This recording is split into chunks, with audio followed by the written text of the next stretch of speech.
Nigeria is too big, and the northerners are crying heavily on the nonsense and illegal mining that has been dealing with them badly. Every time problem, and every blessed time bandits in that mining area, problem after problem, and it is so frustrating. If you try and peep at some states like Zamfara, Nasarawa and Kaduna, you will know that aside from boko haram wahala, they have illegal mining wahala too. The gold deposit worth an estimated $1.4 billion and lithium valued at over $34 billion. Wow, that is really much. Now, I want to dive deep into Nigeria's buried treasure that is fueling a national crisis. Let's start right now. In Nigeria's northwest, the shining gold that we love to put on our body, well, that gold is sometimes gotten from my country, which is Nigeria of course, and also it has been linked to heavy and mighty bloodshed. For decades, the mining in that same north has been controlled by wealthy and influential locals. And today, that dynamic has evolved into deadly partnership between criminal elites and armed robbers. Now, here is how the system works. Powerful individuals that include politicians, business figures, traditional rulers, and even bandits themselves. All of them come together as one notorious family to disrupt the peace of some of the mining states in Nigeria. The bandits in particular will be given weapons, drugs, and logistics so that the illegal minefield will operate well. The same bandits will be violently chasing competitors away and terrorizing local communities just to maintain control and power. This collaboration creates a frustrating circle of violence, which I didn't like when I heard it. The funds that were gotten from the gold, which were illegally mined from the northern state, will be used for more weapons and recruits, enabling more attack after attack. As the bandits are doing anyhow in such states, the human life is like nothing to them and is staggering. In just two states like Kaduna and Zamfara, banditry linked to illicit economy resulted in over 4,200 deaths between 2010 and 2023. 97 tons of gold that is worth more than $3 billion was smuggled out of Nigeria between 2012 and 2018 alone. This is the revenue that should be used in building schools and hospitals.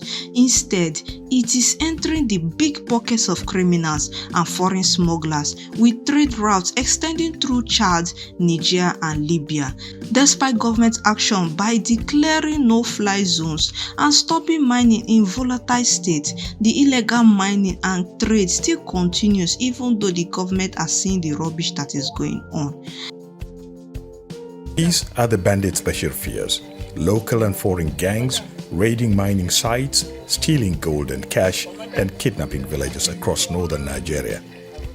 Increasingly, they're not just looting mines, they're running them.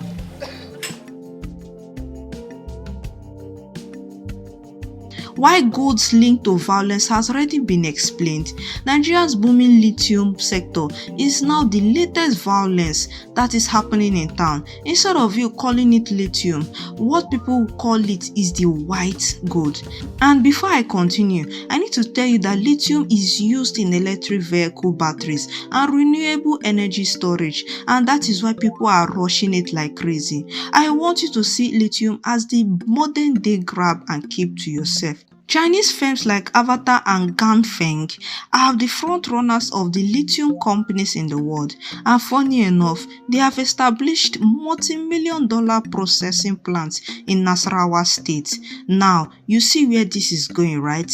Well, don't be surprised if things turn ugly, because if you know, you know. This gold and lithium rush is creating a different set of illegal activities and national vulnerability. The field is dominated by foreign interests and investors who extract and ship raw or semi-processed gold and lithium direct to Asia, like China in particular. Let me tell you what I see in all these junky processes that are happening in Nigeria.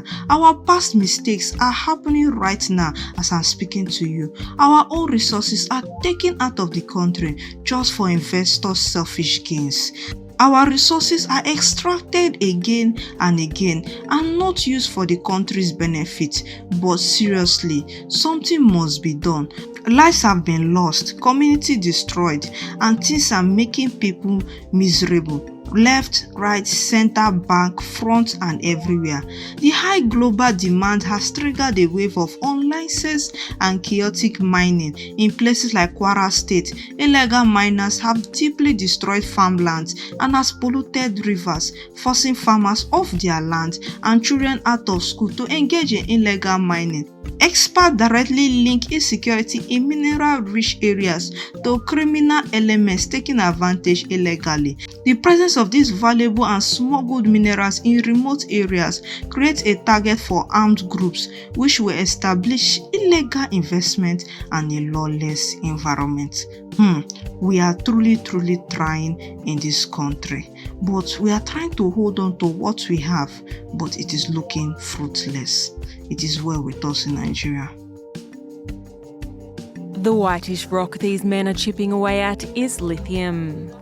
Hour after hour, they break pieces off the wall using hammers and chisels, usually filling 3 sacks a day to net around $100, more than double Nigeria's minimum wage. On a nearby main road, vendors then sort the lithium by quality to sell to informal networks.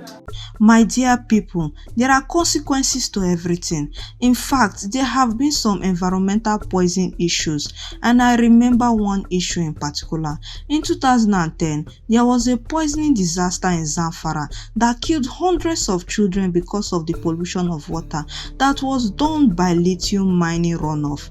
The thing was catastrophic, and I did not like it when I read about it online. It pained me to my bone marrow, and those kids that died could have been something today. Illegal miners use toxic chemicals like mercury and cyanide without safeguards, and in return, it will poison our soil and waterways. Another disturbing thing is the children dumping school for quick money. Farming used to be a joyous thing, but now it is like an afterthought. The children are promised quick money and they will instantly pull out of school and go for the mining. It's happening right now in the northern states, and it doesn't look to stop at all. I will just say a small thing, so don't block your ears. The difference between mineral wealth is either it is a blessing or a curse for Nigerians. It is well, and I just hope things goes well for us, because